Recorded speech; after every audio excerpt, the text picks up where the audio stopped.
Assalamu alaikum. Un saludo, queridos oyentes. Mi nombre es Yemel Hamed. Comenzamos la novena y última parte del precioso libro El Néctar Sellado. Vamos a hacer un resumen de todo lo hablado anteriormente. Y dice así: en la primera parte hablamos del nacimiento del profeta, su infancia, su casamiento con Jadilla, la primera revelación y las primeras prédicas. En la segunda parte hablamos desde las primeras persecuciones, pasando por las quejas y presiones a Abu Talib, el tío del profeta, pasando también por la islamización de Hamza y de Omar, entre muchas otras cosas interesantes. En la tercera parte comenzó con la disolución del pacto del boicot, donde se hizo una alianza entre Bani Hashim y Bani al-Mutalib. En la cuarta parte se comenzó con la denuncia que hizo un demonio sobre el juramento. También se habló sobre la emigración del profeta a Medina, la vida en Medina en su primera etapa, y por último se hizo un tratado con los judíos. En la quinta parte se comenzó con los grandes primeros conflictos sangrientos, con la gran batalla de Badr, y para finalizar unas incursiones militares entre Badr y Uhud. En la sexta parte se comenzó con la gran batalla de Uhud, con muchos detalles donde se produce el momento más difícil de la vida del profeta Muhammad hasta ese momento. Alhamdulillah. Y la séptima parte comenzó con unas incursiones militares, con la gran batalla de los aliados, también conocida como la batalla del Pozo. También se produjo la difamación a la esposa del profeta Muhammad, sallallahu alayhi wa sallam, Aisha, el gran tratado de Al-Hudaybiyah. Y también nos encontramos con la segunda etapa, donde difunde el Islam, enviando cartas a todos los reyes. La octava parte comenzó con la conquista de Haibar, con todo lo que eso conllevó, unas incursiones. También se produjo la llamada Umra compensatoria. Se produjo también la batalla de Mu'tah y la gran conquista de la Meca. Y ahora comenzamos esta novena etapa, esta última parte, donde trataremos también sobre la incursión de Tabuk, donde se preparan para la guerra contra los bizantinos de César. También se produjo la islamización en masas y los últimos días de la vida del profeta Muhammad, sallallahu alayhi wa sallam, de una forma muy detallada. También hablamos, tras su muerte, de la casa profética, es decir, se habla un poquito de las mujeres del profeta. Y por último, y para finalizar, se hablan de los atributos físicos y morales del profeta Muhammad, sallallahu alayhi wa sallam. Espero que os guste. Empezamos. Bismillah. Y empezamos con la incursión a Tabuk, en el año 9 de la Hijra, de la migración a Medina. Los árabes no tenían ninguna duda sobre la misión de Muhammad, sallallahu alayhi wa sallam, y una gran cantidad de personas empezaron a abrazar el Islam. Los problemas internos habían acabado. Los musulmanes finalmente se sintieron confortados y empezaron a establecer la enseñanza de las leyes de Allah e intensificaron la propagación del Islam.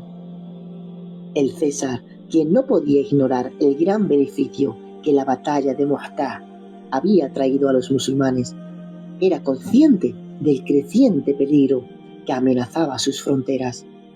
Entonces pensó en destruir el creciente poderío de los musulmanes. César reunió un descomunal ejército para lanzar una campaña sangrienta contra los musulmanes. Las noticias llegaron a Medina y el miedo se extendió. Acontecimiento contado por Omar ibn al-Khattab. El profeta Muhammad, sallallahu alayhi wa sallam, había realizado un juramento de alejarse un mes de sus esposas. Las abandonó y se mantuvo en un lugar aislado de ellas. Se confundieron los compañeros del mensajero de Allah, sallallahu alayhi wa sallam, y no podían entender la razón de tal comportamiento. Pensaron que el profeta se había divorciado, sallallahu alayhi wa sallam. Omar ibn al-Khattab dice: yo tenía un amigo de los Ansar que a menudo me informaba sobre lo que pasaba cuando yo no estaba presente. Y yo le informaba lo que había ocurrido durante su ausencia. Ambos vivíamos en la parte alta de Medina. Un día golpeó la puerta diciendo: «¡Abran! ¡Abran!». Y le pregunté: ¿los gazaníes han venido? Dice: no, es más serio que eso. El mensajero de Allah se ha apartado de sus esposas. Los hipócritas solían ocultar sus malvadas y enfermas intenciones contra los musulmanes y contra el Islam, con la ilusa esperanza de destruir el Islam. Eligieron una mezquita para sembrar la discordia y conspirar con intrigas. Llamada esta mezquita la mezquita del daño, Masjid ad-Dirar. El profeta Muhammad sallallahu alayhi wa sallam supo a través de una revelación divina que no era una mezquita para la devoción y la oración, sino un lugar de reunión para conspirar contra el Islam. Por consiguiente, cuando regresó el profeta sallallahu alayhi wa sallam, mandó a un grupo a demoler la nueva estructura. Los nabateos informaron sobre las preparaciones de Heraclio. Contaba más de 40.000 combatientes, además de algunas tribus. El mensajero de Allah, sallallahu alayhi wa sallam, estimó la situación y él desenvolvió los acontecimientos con mayor exactitud que todos los demás. Los hipócritas estaban conspirando contra los musulmanes. El mensajero de Allah, sallallahu alayhi wa sallam, determinó que sus seguidores debían atacar a los bizantinos y combatirlos en sus propias fronteras. Cuando el mensajero de Allah, sallallahu alayhi wa sallam, tomó con determinación una decisión definitiva, pidió que sus compañeros se prepararan para la guerra y pidió la asistencia de la gente de la Meca y de otras tribus árabes. En esta ocasión, una parte de Surat al-Bara, capítulo 9, el arrepentimiento, fue revelada por Allah pidiéndoles que sean pacientes y perseverantes. Tan pronto como los musulmanes oyeron la voz del mensajero de Allah, sallallahu alayhi wa sallam, se apresuraron para obedecer sus órdenes. Con gran velocidad empezaron a prepararse para la guerra. Casi todos los musulmanes respondieron afirmativamente. Solo aquellos que tenían debilidad en sus corazones quedaron atrás. Los musulmanes se apresuraron a gastar dinero y a hacer caridades para proporcionar lo necesario para esta incursión.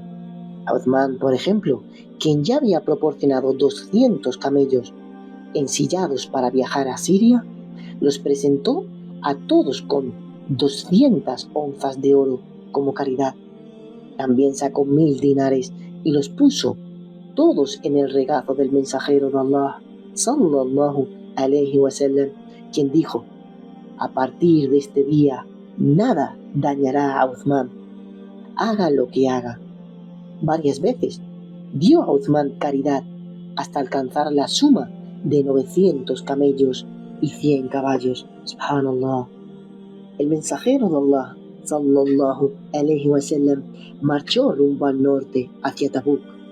El ejército musulmán alcanzó los 30.000 combatientes, siendo una cantidad muy superior a los ejércitos anteriores.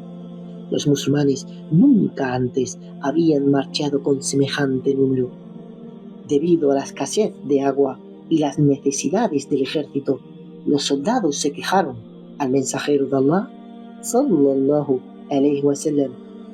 Él suplicó a Allah que enviase la lluvia. Las súplicas fueron contestadas y llovió. Todos bebieron hasta saciarse. Alhamdulillah. Mu'adh dijo: cuando alcanzamos el manantial del que brotaba algo de agua, encontramos que 2 hombres ya se habían adelantado. El mensajero de Allah les preguntó: ¿tocaron el agua? Ellos contestaron: sí. Entonces el profeta Muhammad sallallahu alayhi wa sallam les dijo tantas palabras como Allah quiso.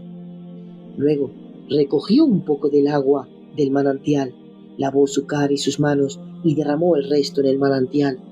Consecuentemente, mucha agua brotó, subhanallah, y la gente pudo beber. Durante el largo trayecto del mensajero de Allah sallallahu alayhi wa sallam, juntó la oración del mediodía y la tarde, y la del ocaso con la de la noche. Llegando a Tabuk y acampando allí, el ejército musulmán estaba listo para enfrentar al enemigo. El mensajero de Allah sallallahu alayhi wa sallam se dirigió a sus hombres, recomendando a los musulmanes que busquen el bienestar de este mundo y del otro, y les albrició con buenas noticias. Al enterarse de la marcha de los musulmanes, los bizantinos se amedrentaron y tanto ellos como sus aliados optaron por abandonar la idea de un enfrentamiento. Subhanallah. Habían ganado reputación. Alhamdulillah. Las grandes y serias ganancias políticas que las fuerzas musulmanes habían obtenido eran mejores de las que podían adquirir si los dos ejércitos hubieran tenido un confrontamiento militar. Las tribus que antes eran aliados de los bizantinos se convirtieron en aliados de los musulmanes. La influencia de los bizantinos había terminado. El ejército musulmán volvió victorioso a Tabuk. De regreso, pasando por un camino de montaña, 12 hipócritas intentaron asesinar al profeta Muhammad sallallahu alayhi wa sallam mientras pasaba con solamente Amr sosteniendo la rienda de su camella y Hudayfa ibn al-Yaman. En el momento que la gente había ya pasado al fondo del valle, los hipócritas aprovecharon esta oportunidad. Llevaban la cara cubierta. Hudayfa, que fue enviado por el profeta sallallahu alayhi wa sallam para investigarlos, los vio y golpeó sus rostros con su bastón y Allah aterrorizó sus corazones. Hudayfa los mencionó ante el mensajero de Allah sallallahu alayhi wa sallam e informó de sus intenciones. Pero Hudayfa fue llamado el confidente del mensajero. Sobre este evento Allah, el exaltado, dice Allah en el Corán: ansiaron lo que no pudieron lograr, entre comillas, asesinar al profeta sallallahu alayhi wa sallam. Surah 9, ayat 74. La incursión a Tabuk fue la última en la cual participó el mensajero de Allah sallallahu alayhi wa sallam. Esta incursión era una severa prueba de Allah. Al respecto, Allah dice Allah en el Corán: Allah no dejará a los creyentes en el estado en que estáis hasta que Él distinga al malvado del bueno. Surah 3, ayat 179. Los que no participaron y se quedaron atrás en esta incursión llegaron al grado de hipócritas. Algunos de esos hipócritas justificaron su ausencia basándose en falsedades y engaños. Pero había 3 creyentes que injustificadamente no participaron. Allah puso a prueba su fe, pero después aceptó su arrepentimiento. Cuando el mensajero de Allah sallallahu alayhi wa sallam llegó a Medina, rezó 2 raka'at y luego se sentó para recibir a su gente. Los hipócritas, que eran más de 80 hombres, se presentaron y ofrecieron todo tipo de excusas y juramentos. En cuanto a los 3, quienes dijeron la verdad, el mensajero de Allah sallallahu alayhi wa sallam pidió a sus compañeros que no les hablasen. Por consiguiente, estaban sujetos a un boicot severo y los excluyeron de la vida comunitaria.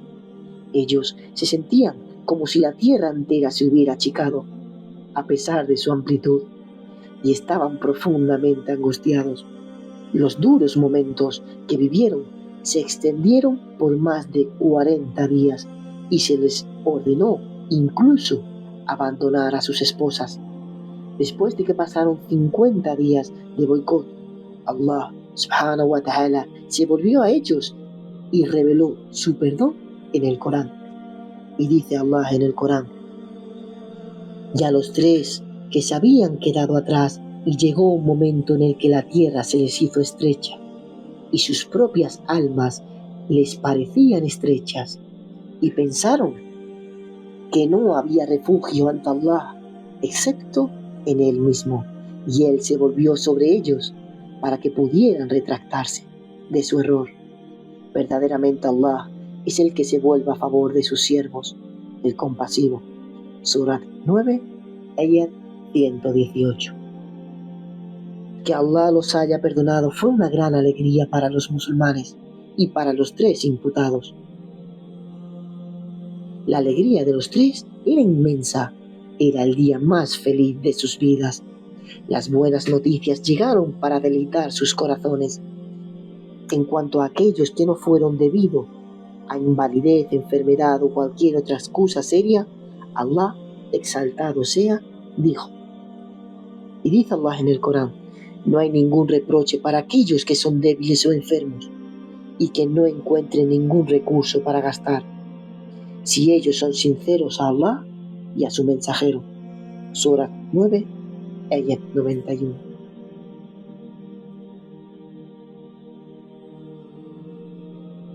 El mensajero de Allah, sallallahu alayhi wa sallam, envió a su mejor amigo Abu Bakr como jefe de los asuntos de la peregrinación. Poco después, descendió una revelación procedente de Allah, las aleyas de la apertura del capítulo 9, el arrepentimiento, Surah Tawbah, en el cual Allah proclama que estaban exentos de toda obligación con respecto a las tribus idólatras que no habían mostrado ningún respeto a los tratados que habían hecho con el profeta, sallallahu alayhi wa sallam. Ali ibn Abi Talib fue enviado para hacer esta declaración. Ali estaba de pie y leyó en voz alta la declaración de la finalización de los convenios con los idólatras, dándoles 4 meses de tregua para que reconsideren su posición. En cuanto a los otros idólatras con quienes los creyentes tenían un tratado y no habían sido intolerantes con los musulmanes, ni habían apoyado a nadie contra ellos, pues el cumplimiento del tratado sería válido hasta que expire. Abu Bakr envió a algunos musulmanes para que declaren públicamente que ningún incrédulo podía después de ese año realizar la peregrinación, y estaba totalmente prohibido hacer desnudo la circunvalación a la casa sagrada. Aquellas prácticas paganas preislámicas finalizaban por completo. Los árabes pudieron diferenciar la verdad del error. El engaño ya no tenía lugar en sus vidas, así que se apresuraron a abrazar el Islam. Amr ibn Salama dijo: nosotros estábamos en un manantial que era un lugar de paso. Así, cuando las caravanas de camellos pasaban, les preguntábamos: ¿qué está pasando? ¿Cómo es aquella persona? Es decir, el profeta Muhammad sallallahu alayhi wa sallam. ¿Cómo es aquella persona? Nos contestaban: dice que Allah le reveló tal y tal cosa. Yo solía memorizar esas palabras, las cuales quedaban dentro de mi pecho.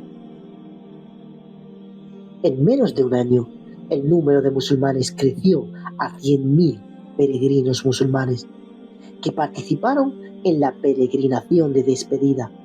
Era tal la cantidad de musulmanes que había alrededor del mensajero de Allah, sallallahu alayhi wa sallam, que la tierra temblaba cada vez que repetían labbaik, que significa: Señor nuestro, aquí estamos rindiéndote obediencia, labbaik. El número de delegaciones registradas es más de 70, pero hablaremos de algunas. Una de ellas dice la delegación de Abdul Qais, y dice: esta tribu se presentó 12 veces. La primera en Mundiq, cuando escuchó hablar del Islam, lo abrazó y llevó la invitación del profeta sallallahu alayhi wa sallam a su gente que aceptaron el Islam. También lo encontramos con la delegación de Daus, que dice: At-Tufayl ibn Amr ad-Dawsi se islamizó, regresó a su pueblo donde invitó a su gente a que profese el Islam, pero no aceptaron. El mensajero de Allah, sallallahu alayhi wa sallam, rogó a Allah para que los guíe. Después, la tribu de Daus abrazó el Islam. Otra de ellas se llama Farwah, el emisario de Bani Amr al-Jud'ami, y dice: Farwah era un gobernante árabe. Viendo la vitalidad y el valor de los musulmanes, se islamizó. Los bizantinos se enteraron de su ingreso al Islam y lo encarcelaron. Al principio le dieron la oportunidad de escoger uno de los dos caminos: desertar del Islam o la muerte como castigo. Al negarse a renegar del Islam, lo crucificaron y le cortaron su cabeza cerca de una fuente llamada Afra, en Palestina. Otra delegación se llama la delegación de Suda'a y dice así: As-Suda'i persuadió a su gente para que se reúnan con el mensajero de Allah, sallallahu alayhi wa sallam, y así lo hicieron 15 de ellos, jurándole obediencia. Al regresar a su hogar, invitó al resto. 100 hombres de Suda'a se unieron con el mensajero de Allah, sallallahu alayhi wa sallam, en la peregrinación de despedida. Otra de ellas es la llegada de Ka'b, y dice: Ka'b pertenecía a una familia de poetas, de los más elocuentes y versados. Solía satirizar al profeta sallallahu alayhi wa sallam cuando no era musulmán. En el momento que el mensajero de Allah sallallahu alayhi wa sallam había regresado de la incursión a Taif, este fue a su encuentro y se sentó poniendo sus manos sobre las del profeta. Ka'b dijo entonces: oh mensajero de Allah, Ka'b ibn Zuhayr ha venido como un musulmán arrepentido. ¿Estará a salvo y perdonado si lo traigo? El mensajero de Allah, sallallahu alayhi wa sallam, dijo: sí, ha abrazado el Islam y se ha arrepentido de su pasado. Otra delegación se llama la delegación de Udharah y dice: este grupo consistió en 12 hombres. Uno de ellos era Hamza ibn al-Nu'man. Cuando fueron preguntados quiénes eran, contestaron: nosotros pertenecemos a Bani Udharah, los hermanos de leche de Qusay, del lado materno, y ellos abrazaron el Islam. Podríamos nombrar muchas más delegaciones, pero solo son ejemplos de las muchísimas que hay. Y ahora entramos en el éxito y el impacto de la da'wa islámica, y dice así: antes de que nos dediquemos a los últimos días de la vida del mensajero de Allah, sallallahu alayhi wa sallam, echaremos una rápida mirada al gran logro que obtuvo. Allah se dirige a él con las siguientes palabras, y dice Allah en el Corán: oh tú que estás envuelto con tu manto, levántate para rezar toda la noche, excepto un poco de la misma. Surat 73, ayat 1 y 2. Y dice Allah en el Corán también: oh tú que estás envuelto, levántate y advierte. Surat 74, ayat 1 y 2. Se levantó y se mantuvo así, activo, durante más de 20 años. Durante ese lapso se comprometió a llevar las cargas de las grandes expectativas que sus hombros sostenían, para transmitirle a toda la humanidad el mensaje del Islam. El mensajero de Allah, sallallahu alayhi wa sallam, se encargó de concienciar a la humanidad cuando ésta estaba hundida en el paganismo. Se ocupó de liberar a la razón humana. Estaba encadenado a los deseos y lujurias. En cuanto consiguió liberar la conciencia de sus compañeros de las cargas y falsedades del paganismo, empezó otra batalla en otro campo: las batallas sucesivas contra el enemigo del Islam. Durante más de 20 años el mensajero de Allah, sallallahu alayhi wasallam, encaró la batalla con firmeza y continuidad. Así continuó hasta que el mensaje del Islam logró tener éxito a gran escala. La religión islámica prevaleció en toda Arabia. Se oía la llamada a la oración 5 veces al día. Recitadores y memorizadores del Corán partieron hacia el norte y hacia el sur para transmitir las aleyas del Corán y para hacer cumplir las órdenes de Allah. Personas y tribus, aunque esparcidas, estaban unidas y el hombre abandonó la adoración del hombre para dedicarse a adorar únicamente a Allah. Desaparecieron los opresores y los oprimidos y personas por encima de otras.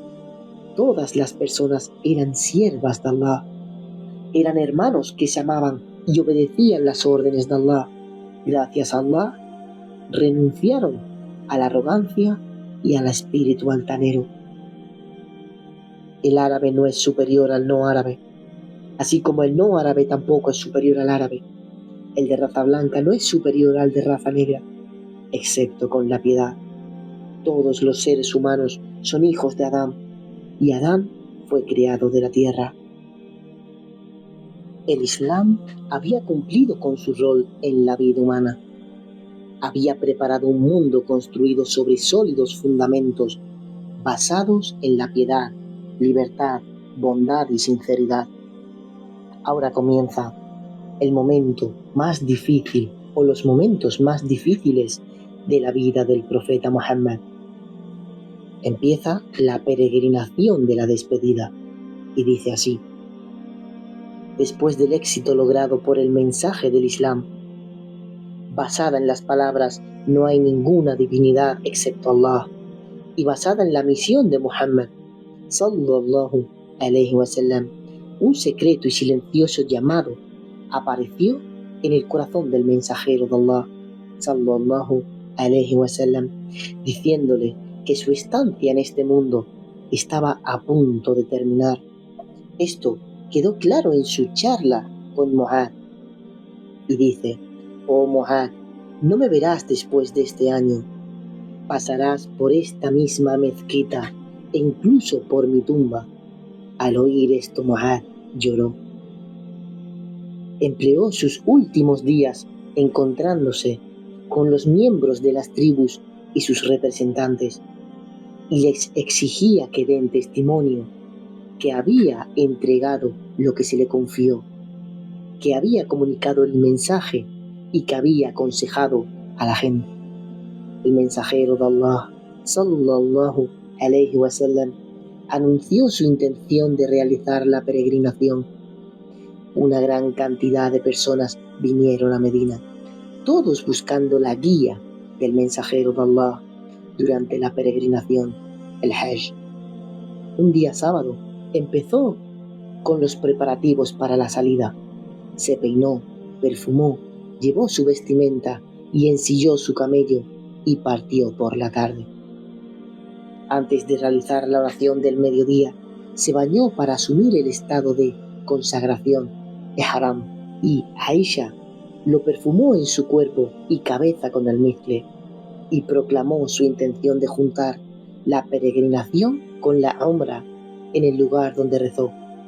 Después montó su camella al-Qaswa, que se llama así, y proclamó: no hay ninguna divinidad excepto Allah.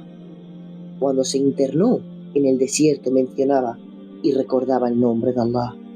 Hacía dhikr. Ingresó a la Meca después de realizar la oración del alba. Al ingresar a la mezquita de Al-Haram, circunvaló la Kaaba e hizo al-Tawaf, y luego caminó entre Safa y Marwa.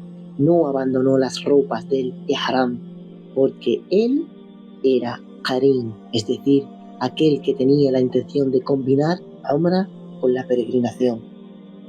Acampó en un lugar alto de la Meca, llamado Al-Hajjun. Se dirigió a la localidad de Mina, donde realizó las oraciones del mediodía, la tarde, el ocaso, la noche y el alba. Después marchó hacia Arafat. Entonces pidió que Al-Qaswa, su camella, sea ensillada y bajó al valle donde entre 124.000 y 144.000 personas se habían congregado. Allí dirigió el siguiente discurso y dijo: «Oh gente, escuchad mis palabras debido a que no sé si he de encontrarme con vosotros en este lugar después de este año.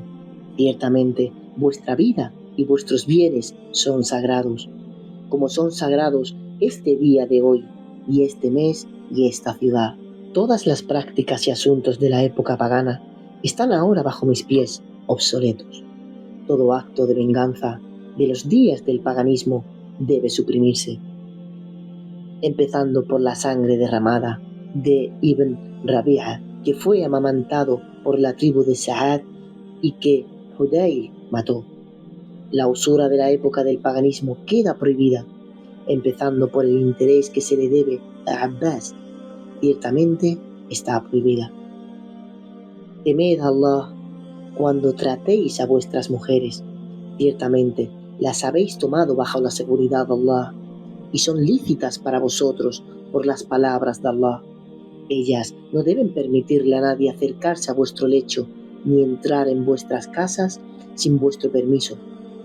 Debéis alimentarlas y vestirlas adecuadamente. Ciertamente he dejado entre vosotros el libro de Allah y la sunna de su mensajero, y si os aferráis a ambas, nunca os desviaréis.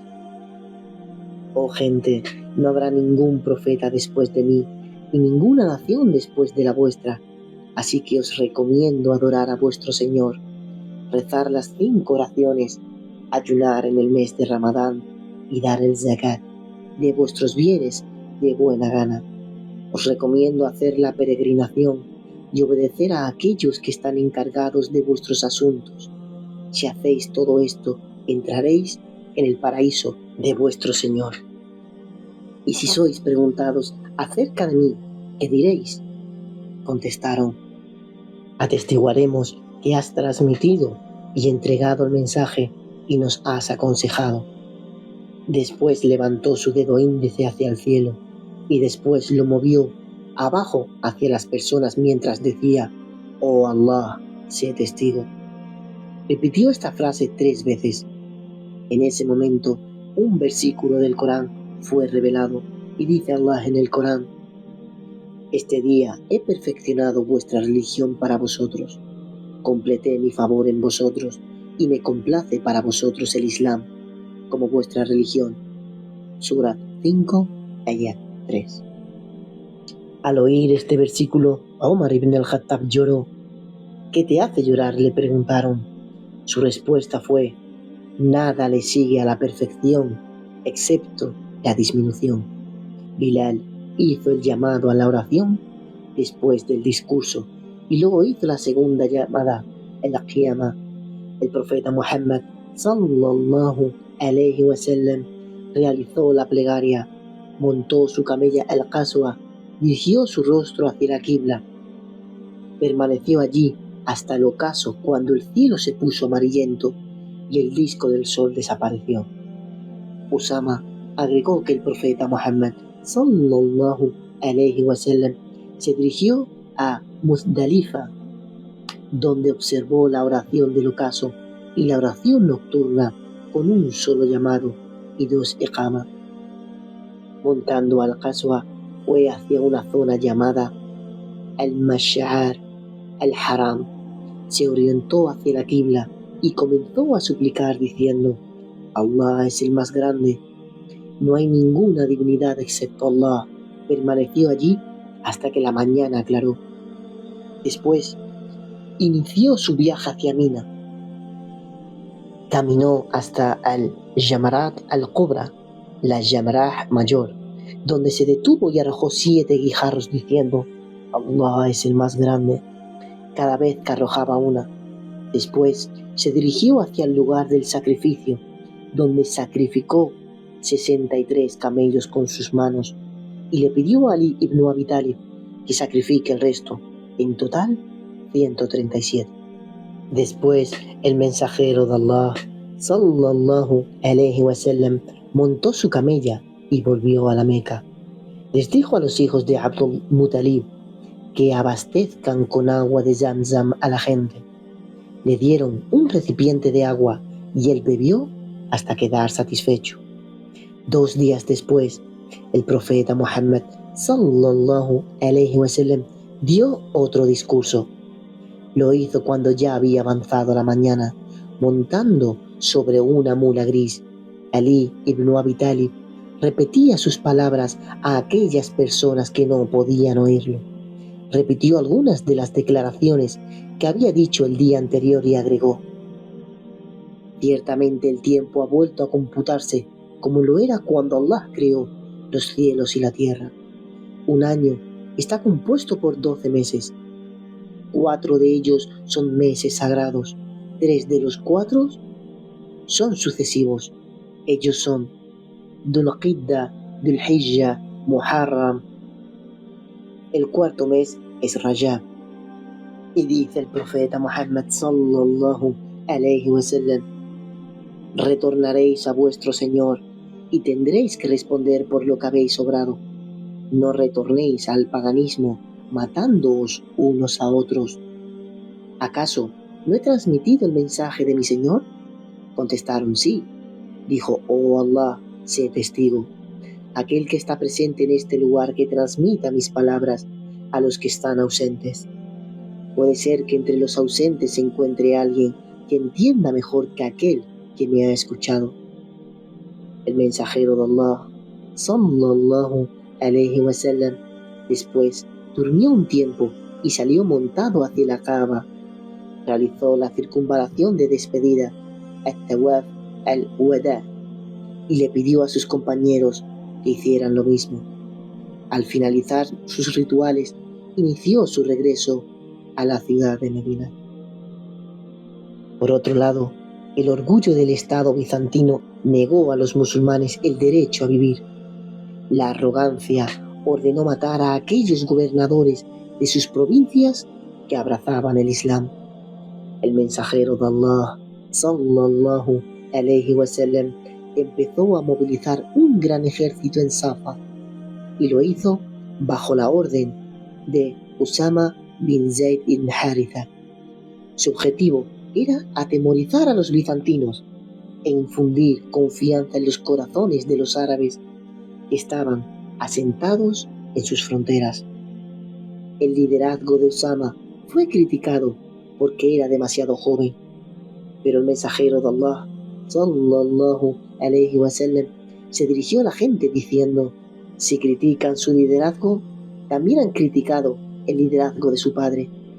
Sí, por Allah, su padre era una de las personas más queridas para mí y era competente para el liderazgo, y este hijo suyo es uno de los individuos más queridos para mí después de su padre. Después de estas palabras, las personas apoyaron a Usama. El número de voluntarios para enlistarse era tan grande que formaron una fila que se perdía entre las montañas de las afueras de Medina. Fue la voluntad de Allah que la expedición de Usama fuera la primera que enviase a Abu Bakr durante su califato.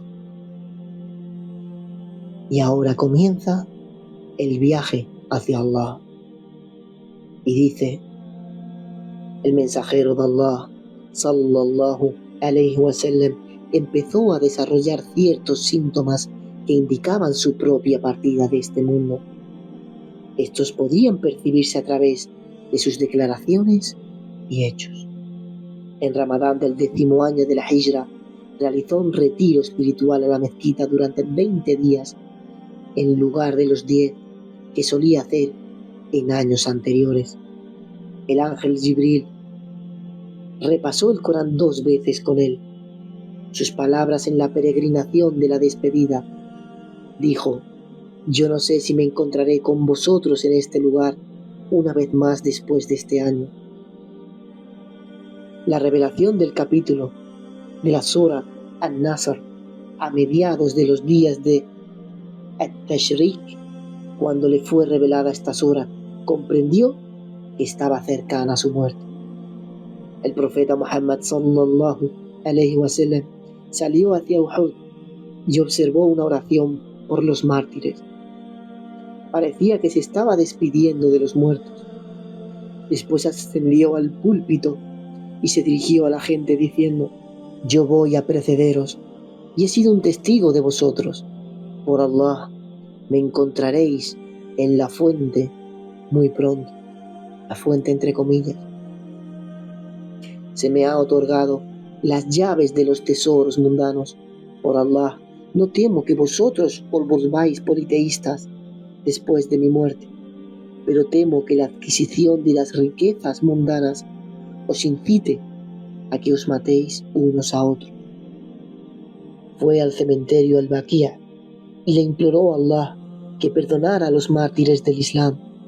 Dijo: la paz esté con vosotros, moradores de estas tumbas. Después los confortó diciendo: nosotros os seguiremos. Y ahora empieza su enfermedad. El lunes 29 del mes de Safar participó en los ritos fúnebres en al-Baqía. Cuando regresó tuvo dolor de cabeza. Su temperatura era tan alta que hasta se podía sentir el calor en la venda que tenía en su cabeza. El número total de sus días de enfermedad fueron 13 o 14. Cuando se agravó su enfermedad, le preguntó a sus esposas: ¿dónde me quedaré mañana? ¿Dónde me quedaré? Ellas entendieron lo que él quiso decir. Entonces le permitieron quedarse donde quiera que él lo desee. Después fue al cuarto de Aisha, mientras se apoyaba en al-Fadl y en Ali ibn Abi Talib. Con la cabeza vendada fue arrastrando sus pies hasta que entró en su morada. Fue allí donde pasó la última semana de su vida. Al-Mu'awidat, Surat 13 y 14 del Corán, y otras súplicas que el profeta sallallahu alayhi wa sallam le había enseñado. El miércoles, 5 días antes de que muriera, la elevada temperatura de su cuerpo señalaba la severidad de su enfermedad. Se desmayaba y sufría dolor. Verted sobre mí 7 qirab, recipientes de agua, de varios pozos para que pueda salir a encontrarme con la gente y les pueda hablar. Así que fue sentado en una bañera y vertieron agua sobre él hasta que dijo: es suficiente, es suficiente. Después se sintió suficientemente bien como para ingresar en la mezquita.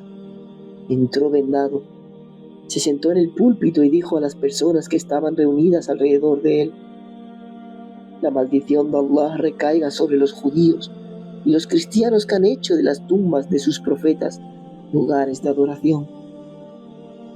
Después dijo: no hagan de mi tumba un ídolo venerado. Aquel a quien yo haya lastimado, aquí le ofrezco mi espalda para que haga lo mismo. Aquel a quien ofendí en su honor, aquí estoy ofreciendo mi honor para que pueda resarcirse. Un hombre le dijo: me debes 3 dirham. El profeta Muhammad sallallahu alayhi wa sallam dijo: Fadl, págale el dinero.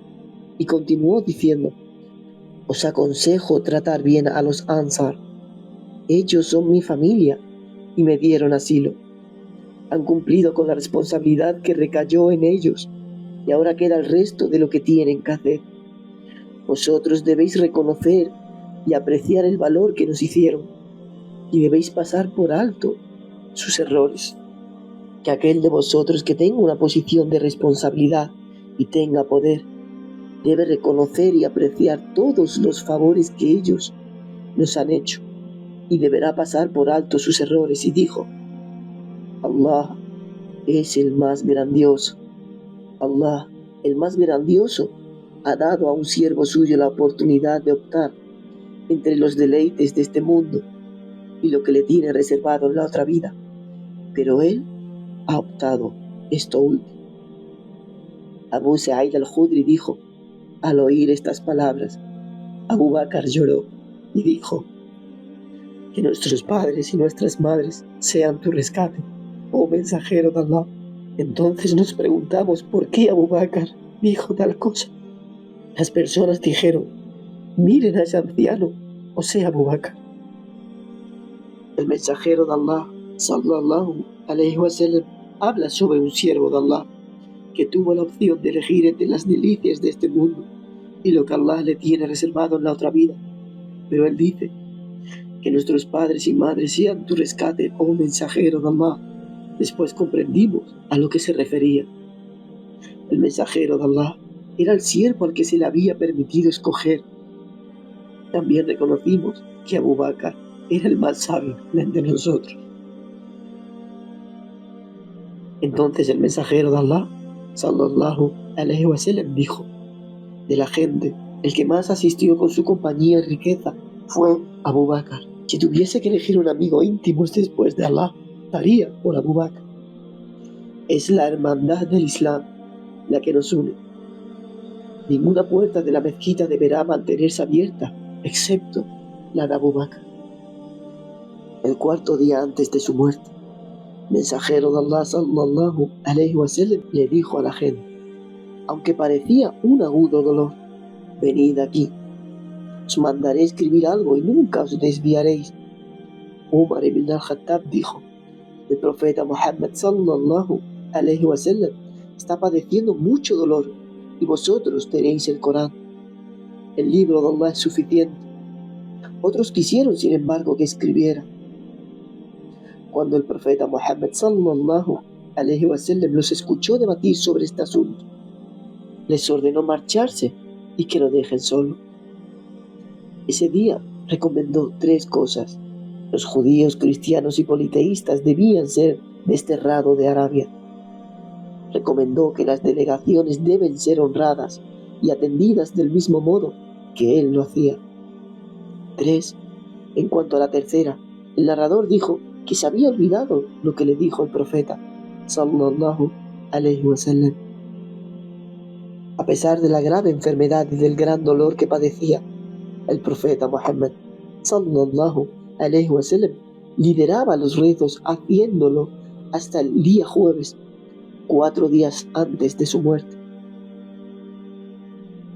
Por la tarde estaba tan enfermo y dolorido que no podía salir a dirigir la oración en la mezquita. Aisha dijo: el profeta Muhammad sallallahu alayhi wa sallam preguntó: ¿ha rezado la gente? Dice ella: no, ellos te están esperando. Le contestó Aisha: poned un poco de agua en el recipiente. Dijo el profeta: hicimos lo que nos indicó. Así que se levantó y quiso ponerse de pie, pero se desmayó. Cuando se recuperó, preguntó nuevamente: ¿ha rezado la gente? Entonces la misma sucesión de eventos tuvo lugar una y otra vez, durante las cuales él intentaba levantarse, pero se desmayaba. Por consiguiente, envió a Abu Bakr para que dirija la oración en su lugar. Abu Bakr lideró las oraciones durante esos días. Fueron 17 oraciones las que lideró durante la vida del profeta Muhammad sallallahu alayhi wa sallam. 1 o 2 días antes de su muerte, dice, el profeta Muhammad sallallahu alayhi wa sallam se sentía algo mejor para realizar la oración. Salió apoyándose en 2 hombres para realizar la oración del mediodía. Abu Bakr, que estaba a punto de comenzar la oración, se apartó cuando lo vio venir. Pero el profeta Muhammad sallallahu alayhi wa sallam le hizo un gesto para que permanezca en su lugar y dijo: sentadme a su lado. Ellos lo sentaron a su lado, a la izquierda de Abu Bakr. El profeta Muhammad sallallahu alayhi wa sallam lideró la oración y Abu Bakr lo siguió y levantó su voz con cada Allahu Akbar. El profeta Muhammad sallallahu alayhi wa sallam así se lo pidió para que las personas puedan oírle claramente. Un día antes de que muriera, el profeta Muhammad sallallahu alayhi wa sallam liberó a todos sus esclavos restantes, entregó como caridad los 7 dinares que poseía y le regaló sus armas a los musulmanes.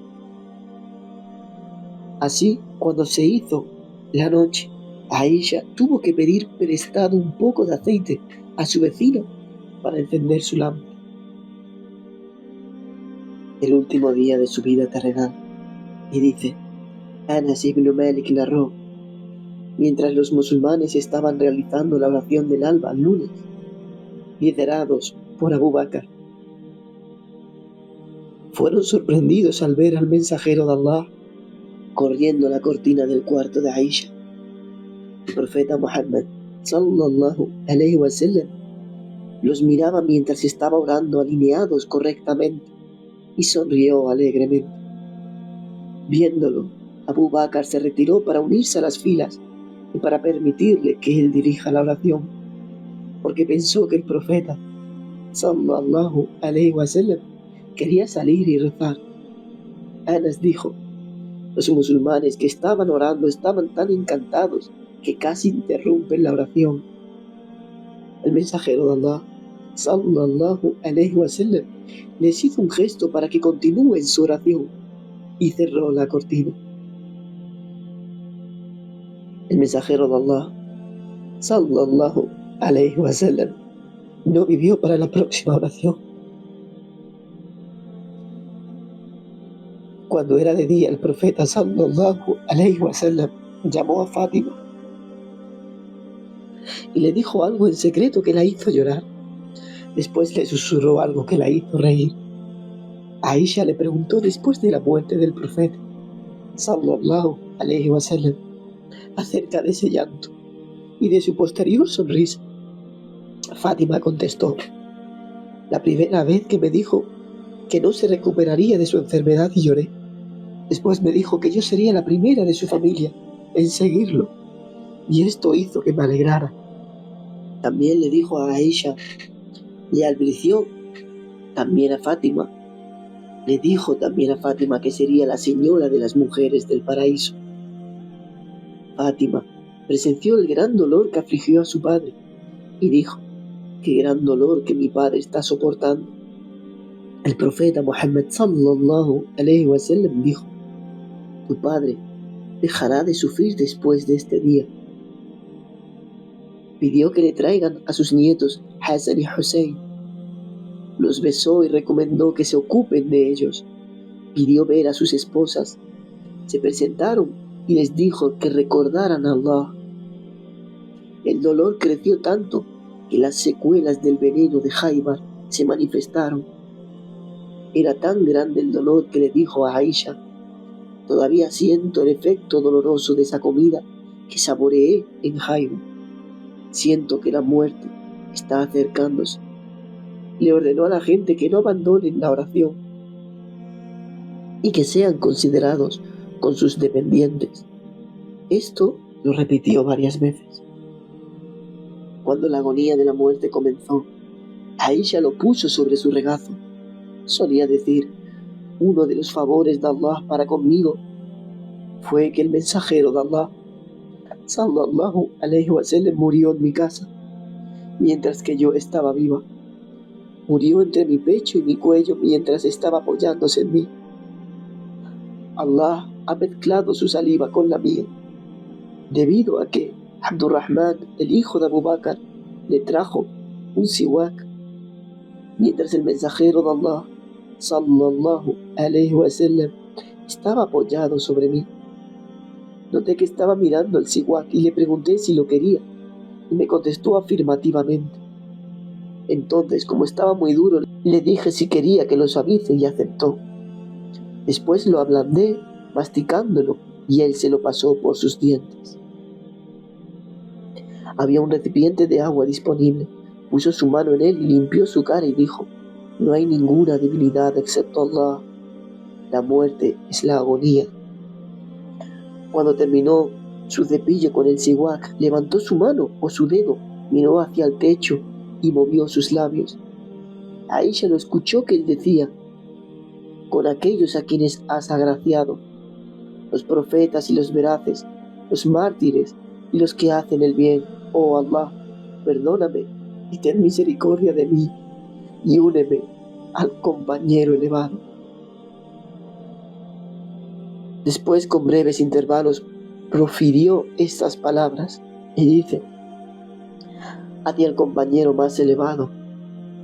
Hacia Allah nosotros volvemos y a Él nosotros le pedimos ayuda y la última morada. Esto ocurrió en la mañana de un lunes del 12º día del mes de Rabi'a al-Awwal. Tenía 63 años y 4 días cuando murió. La triste noticia en poco tiempo se propagó por toda Medina. Mucha pena causó la noticia de su muerte y se extendió en todas las áreas y horizontes de la resplandeciente ciudad. Anas dijo: nunca presencié un día tan feliz y tan luminoso como el día en que el mensajero de Allah, sallallahu alayhi wa sallam, vino a nosotros. Y nunca presencié un día más triste y oscuro que aquel día en que el mensajero de Allah, sallallahu alayhi wa sallam, murió. Cuando murió, Fátima dijo: oh Padre, aquel a quien su Señor le respondió la súplica. Oh Padre, tu morada es el paraíso. Oh Padre, le anuncio tu muerte al ángel Jibril. Omar estaba aturdido, casi perdió la conciencia ante la gente y dijo: algunos de los hipócritas dicen que el mensajero de Allah ha muerto. El mensajero de Allah no ha muerto, sino que se ha reunido con su Señor, de la misma forma que lo hizo Musa. Se aportó durante 40 noches, pero finalmente regresó, aunque ellos dijeron que él había muerto. Por Allah, el mensajero de Allah regresará y le cortará las manos y las piernas a aquellos que declararon su muerte. Abu Bakr dejó su casa y cabalgó hasta la mezquita. Entró en ella, no habló con nadie, y entró a la morada de Aisha. Fue directamente a ver al mensajero de Allah. El profeta Muhammad, sallallahu alayhi wa sallam, estaba cubierto con un manto. Destapó su cara, le besó y lloró. Luego dijo: sacrificaría a mi padre y a mi madre por tu causa. Ciertamente que Allah no te hará morir 2 veces. Has tenido la muerte que Allah te había decretado. Después salió y encontró que Omar estaba hablando a la gente. Le dijo: Omar, siéntate. Omar se negó. Las personas dejaron a Omar y se dirigieron hacia Abu Bakr, que empezó a hablarles de la siguiente manera. Y dice Abu Bakr: aquellos de vosotros que adoraban a Muhammad, sepan que Muhammad ha muerto. Aquellos que adoraban a Allah, sepan que Él es el viviente y nunca muere. Y Allah dice en el Corán: y no es Muhammad sino un mensajero, como también hubo antes otros mensajeros. Si él muere o lo mataran, ¿daríais la espalda? Quien da la espalda no perjudicará a Allah, y Allah recompensará a aquellos que le agradecen. Surah 3, ayat 144. Ibn Abbas dijo: por Allah, parecía como si las personas nunca hubieran oído tal versículo del Corán, hasta que Abu Bakr lo recitó como un recordatorio. Así que la gente lo recitó a tal punto que no había ningún hombre sin hacerlo. Omar ibn al-Khattab dijo: por Allah, cuando escuché lo que dijo Abu Bakr, me caí al suelo. Sentía como si mis piernas hubieran sido incapaces de sostenerme y me derrumbé cuando oí sus palabras. Entonces, en ese momento, me di cuenta que Muhammad había muerto. Disputas sobre quién lo sucedería tuvieron lugar antes de enterrar al mensajero de Allah. Finalmente, reconocieron a Abu Bakr como califa. El martes, su cuerpo fue lavado con la ropa puesta.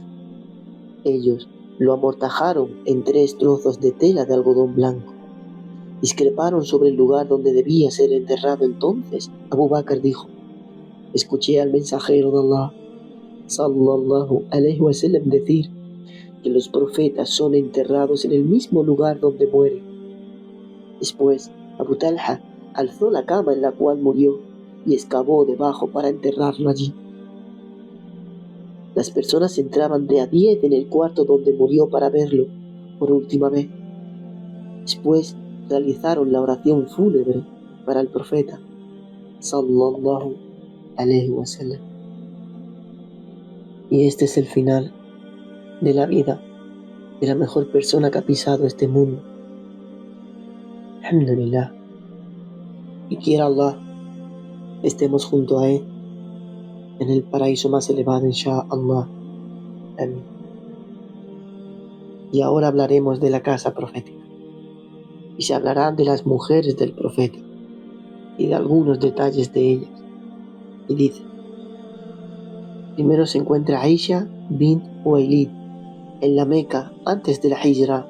La familia del profeta Muhammad sallallahu alayhi wa sallam la conformaban él y su esposa Khadija.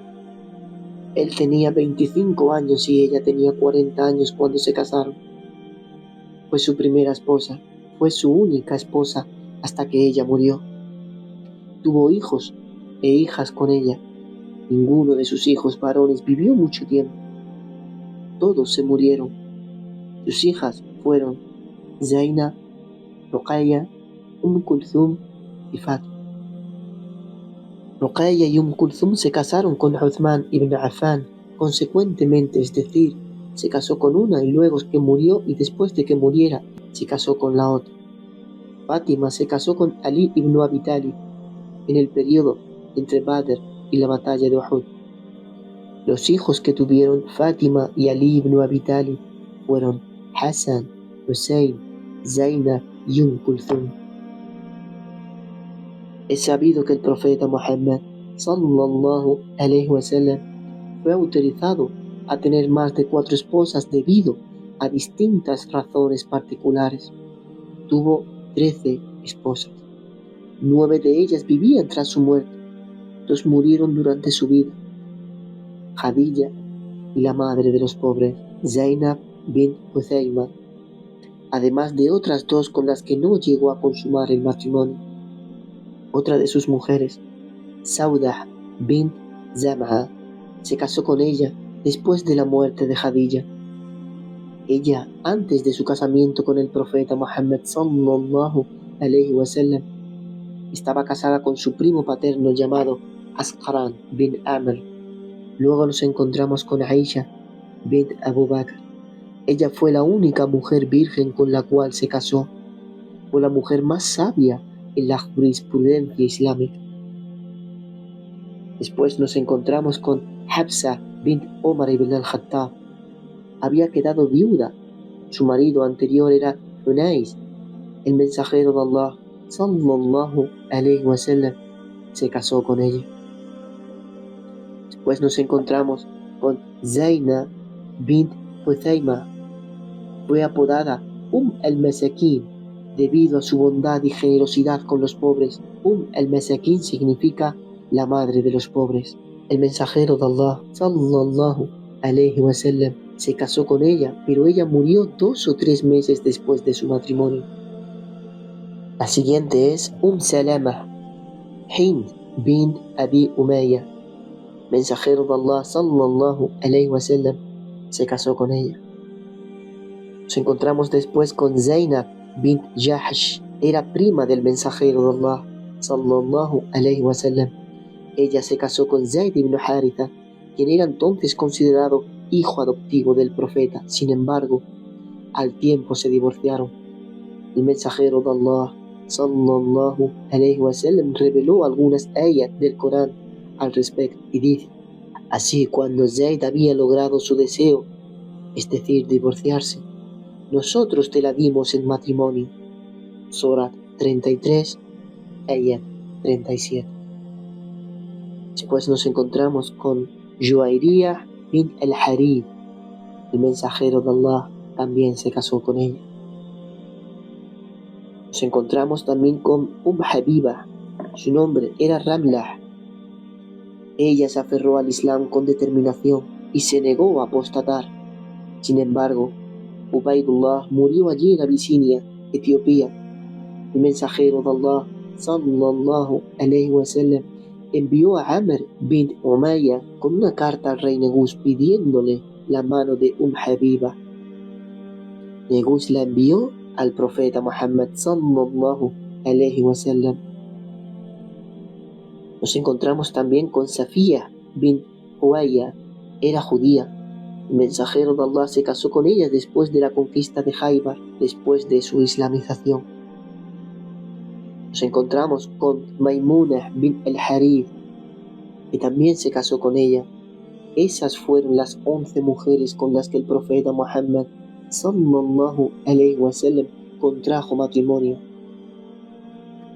Las 2 esposas que no alcanzaron a consumar el matrimonio con él fueron una mujer de Bani Kilab y la otra de Qindah, llamada Al-Jawniyah. Estos matrimonios se hicieron de hecho para lograr objetivos y propósitos mucho más sublimes. Una regla esencial de la sociedad musulmana es prohibir el contacto innecesario entre hombres y mujeres. Las esposas del profeta Muhammad sallallahu alayhi wa sallam, por su cercanía al profeta sallallahu alayhi wa sallam, pudieron aprender de él para luego transmitir sus enseñanzas a los musulmanes. Sus esposas tuvieron un papel muy importante, divulgando y transmitiendo las tradiciones proféticas a los musulmanes. Aisha, por ejemplo, narró una gran cantidad de acciones y dichos del profeta Muhammad sallallahu alayhi wa sallam. El trato del mensajero de Allah sallallahu alayhi wa sallam a sus esposas era ejemplar y excepcional. Sus esposas estaban en la cima del respeto, honor, satisfacción, paciencia, modestia y servicio. Aunque la vida del mensajero era dura y con sufrimiento, ninguna de sus mujeres se quejaba. Aisha dijo: más de 2 meses pasaban y ningún fuego se encendía en la casa del mensajero de Allah. ¿Qué es lo que comían? Urwah le preguntó. Ella contestó: dátiles y agua. Hay muchos ejemplos de la sacrificada vida que llevaba el profeta sallallahu alayhi wa sallam. A pesar de estas adversidades y aprietos en las casas del profeta sallallahu alayhi wa sallam, ninguna de sus esposas profirió una palabra de queja o algún reproche, excepto una única vez. Hablaremos ahora de los atributos físicos y morales del profeta Muhammad sallallahu alayhi wa sallam. El profeta Muhammad sallallahu alayhi wa sallam combinó ambos, la perfección en su físico y en sus modales, el respeto, la devoción y la estimación que los hombres sentían por él. Fueron casos únicos y sin igual. Ningún otro hombre en el mundo ha sido tan querido y admirado. Aquellos que lo conocieron se fascinaban con él. Estarían dispuestos a sacrificar su vida por su causa y hasta para impedir que tan solo le lastimen. La belleza de su imagen. Y dice, escribiendo al mensajero de Allah sallallahu alayhi wa sallam, quien había pasado por su tienda cuando se dirigía hacia Medina en su emigración, Ma'bad al-Huzaiya le contó a su marido y dice: era luminoso y tenía el semblante alegre, sus modales eran refinados, su barriga no sobresalía ni su cabeza estaba desprovista de cabello, tenía ojos negros y atractivos, delicadamente arqueados por las cejas continuas, su cabello era ondulado y negro, cercano a ser rizado, su voz era sumamente imperativa, su cabeza era grande, bien formada sobre un cuello delgado. Su expresión era pensativa, contemplativa, serena y sublime. Al extraño le fascinaba desde la distancia, pero ni bien intimaba con él, sentía simpatía y profunda admiración. Su expresión era dulce y distintiva. Su discurso era expresivo y libre del uso de palabras superfluas. No era demasiado alto ni demasiado bajo. Era singularmente lozano y fresco.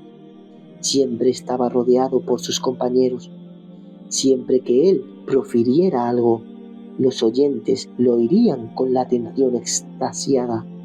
Y siempre que él emitiera una orden, ellos rivalizaban entre sí para llevarla a cabo. Era líder y comandante. Sus declaraciones estaban marcadas por la verdad y la sinceridad, libre de todo tipo de falsedades y mentiras. Ali ibn Abi Talib, al describirlo, dijo: no era alto ni bajo, de mediana estatura, era como el común en su pueblo. Sus hombros eran anchos, su pecho sobresaliente y su cintura notoria. Su piel era blanca, tenía un brillo que sus compañeros comparaban a la luz de la luna llena o el brillo de la plata. No era gordo ni su rostro redondo. Su frente era alta, su nariz perfilada y su cuello largo. Sus ojos eran grandes, negros y de pestañas largas. Sus manos y pies estaban finamente formados. Caminaba rápida y suavemente con pasos largos. Su ropa generalmente consistía de 2 trozos de telas, una que amarraba por la cintura, mientras que la otra cubría sus hombros. Cuando se daba la vuelta, lo hacía con todo el cuerpo. El sello de la profecía estaba entre sus hombros. Él es el sello de los profetas, el más generoso y el más valiente de todos. Su discurso era el más fiable, era el más amable y el más merecedor de la confianza. Tuvo esmerado cuidado en devolver a las personas todo lo que le habían confiado. El profeta Muhammad sallallahu alaihi wasallam era el más dócil y el compañero más benefactor. Quien lo veía por primera vez le temía y respetaba. Quien lo conocía lo amaba. Descubriéndolo decían: nunca he visto una persona semejante a él. Jabir bin Samurah informó que el mensajero de Allah sallallahu alaihi wasallam tenía una cara ovalada y profundos los ojos, sus talones eran delgados. Abu at-Tufail dijo: era blanco y apuesto, no era gordo ni flaco, ni alto ni bajo. Anas ibn Malik dijo: tenía las manos grandes y su piel era de color rosáceo, ni blanco ni oscuro, aunque era de tono bastante claro. En su cabeza y en su barba habían cerca de 20 canas. Al-Bara también dijo: tenía la cara más linda y el mejor carácter. Cuando fue preguntado si la cara del mensajero de Allah era como una espada, respondió: no, era como la luna. Ar-Rabi' bint Muawid dijo: si lo hubieras visto, habrías sentido que el sol brillaba. Subhanallah. Jabir ibn Samurah dijo: lo vi un día de luna llena, estaba vestido de rojo, lo contemplé y luego lo comparé con la luna, y para mí era más bello que la luna. Subhanallah. Abu Huraira dijo: nunca he visto una cosa más bella que el mensajero de Allah sallallahu alaihi wasallam. Parecía como si la luz del sol estuviese dentro de su rostro. Nunca he visto a alguien más rápido en su andar que el mensajero de Allah sallallahu alaihi wasallam. Parecía como si la tierra se hubiera cortado para que recorra una menor distancia, porque nosotros nos agotábamos mientras que él lo hacía con total facilidad. Siempre que Abu Bakr le veía, decía: él es confiable, elegido por Allah, y nos invita a lo mejor. Brilla como la luz de la luna llena y es lo más alejado de la oscuridad. Omar dijo: cuando se enfadaba, su cara enrojecía a tal punto que uno pensaba que parecía que estaba manchada con granada la fruta en ambas mejillas. Anas dijo: nunca he tocado seda más suave que la palma del profeta sallallahu alaihi wasallam. Tampoco sentí perfume o aroma mejor que el suyo. Subhanallah. Jabir dijo: el sello de la profecía era similar en tamaño al huevo de una paloma. Estaba entre sus hombros en el lado izquierdo como un lunar.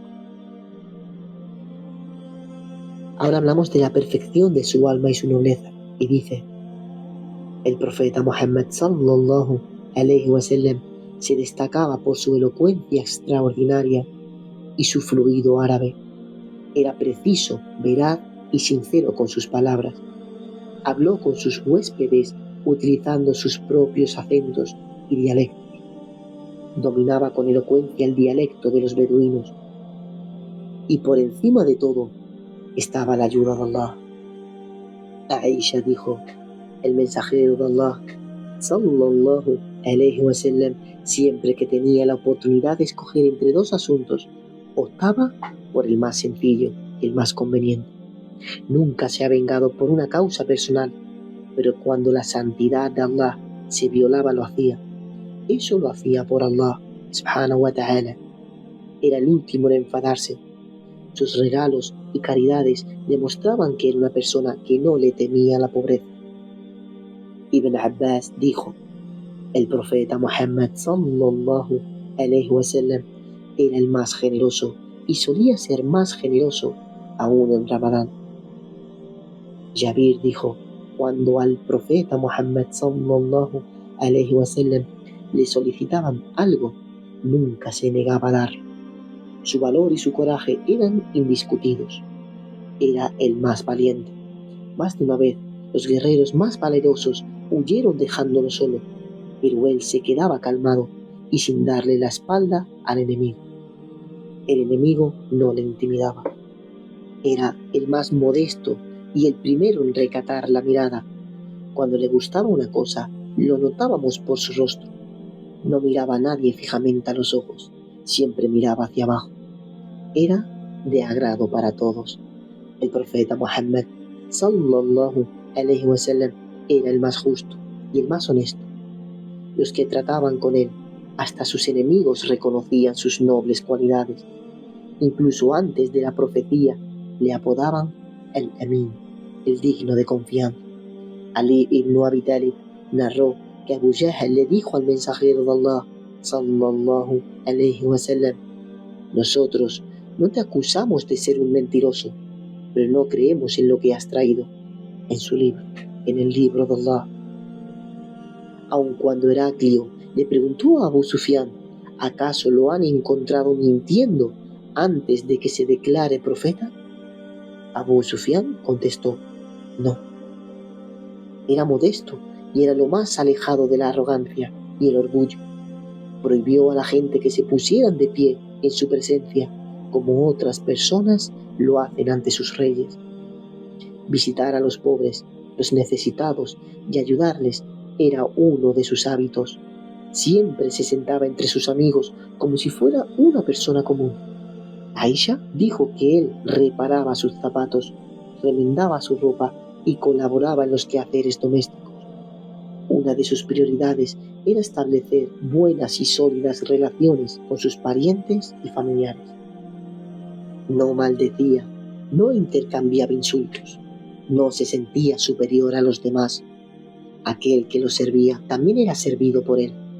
La expresión "uff" jamás salió de su boca hacia ninguno de sus siervos. Era amigable, glorificaba y reconocía las bondades de Allah.